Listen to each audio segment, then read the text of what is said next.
Sir credit card sir no cost EMI, airport lounge, access, cash reward. सच बताना इन सब लफड़ों में कितनी बार फंसे हो। काफी सारे लोगों को लगता है कि क्रेडिट कार्ड को कहीं भी जाकर स्वाइप करते हैं और महीने के एंड में अपना क्रेडिट कार्ड का बिल भर देंगे। कभी सोचा है बैंक वाले इतने क्यों पागल हुए रहते हैं आपको एक क्रेडिट कार्ड पकड़ाने के लिए? वो इतने पागल इसीलिए हो रहे हैं कि जब आप कार्ड को स्वाइप करते हो हर बार उनको कुछ ना कुछ कमाई जरूर होती है। किसी भी स्वाइप की जाने वाली ट्रांजैक्शन में 3 पार्टीज इन्वॉल्व होती है। सबसे पहली होती है इशूइंग बैंक, जो कि आपका क्रेडिट कार्ड इशू करता है, जैसे HDFC बैंक, SBI। दूसरा होता है पेमेंट नेटवर्क, जैसे कि वीजा, मास्टर कार्ड, रुपे।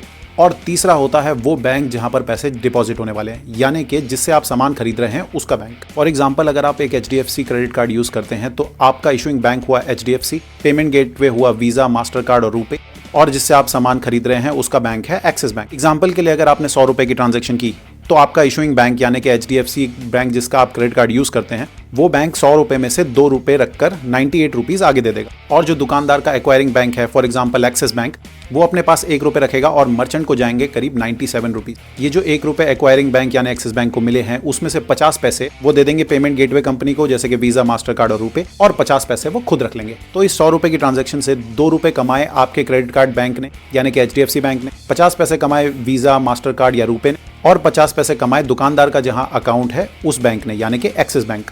अगर आपको लग रहा है कि इस ट्रांजैक्शन में तो सिर्फ आपने 100 ही रुपए दिए, जो भी कट हुआ वो शॉपकीपर के एंड से कट हुआ, लेकिन ऐसा नहीं है। शॉपकीपर आपके प्रोडक्ट की कॉस्ट में ये कॉस्ट पहले ही ऐड कर देगा। सिमिलरली, जब आप नो कॉस्ट EMI में जाते हैं तो उसके ऊपर जो इंटरेस्ट होता है वो सेलर को पे करना होता है। सेलर वो इंटरेस्ट वाला अमाउंट आपके प्रोडक्ट में पहले ही जोड़ देगा और आपको पता भी नहीं चलेगा कि आप ही वो इंटरेस्ट दे रहे हैं। तो नो कॉस्ट EMI जैसा कोई सिस्टम है ही नहीं।